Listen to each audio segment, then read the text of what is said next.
everyone. So today we're going to talk about the beauty in our nature. So, what is pattern in nature?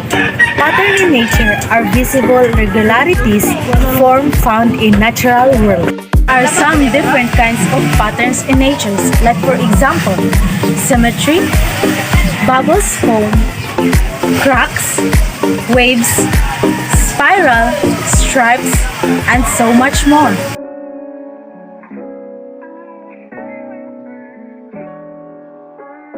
I choose three different kinds of patterns in nature that can be found in my surroundings, which are cracks, waves, bubbles, foam.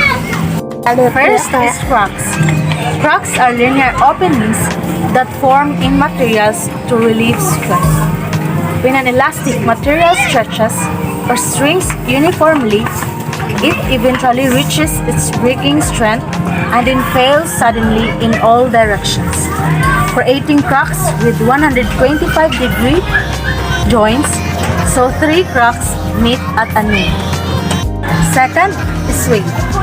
The wave pattern is most often seen when looking at the ocean from above, like what my example.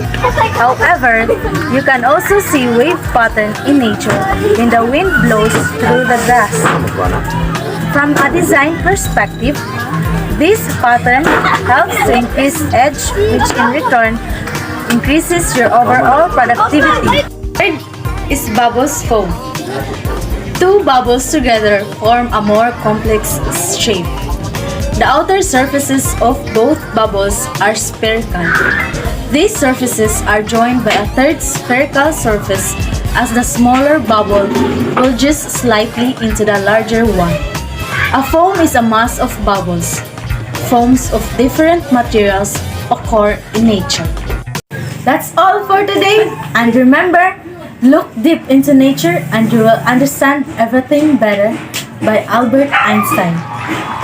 See you in my next illegal vlogging! Shout out and peace be with you!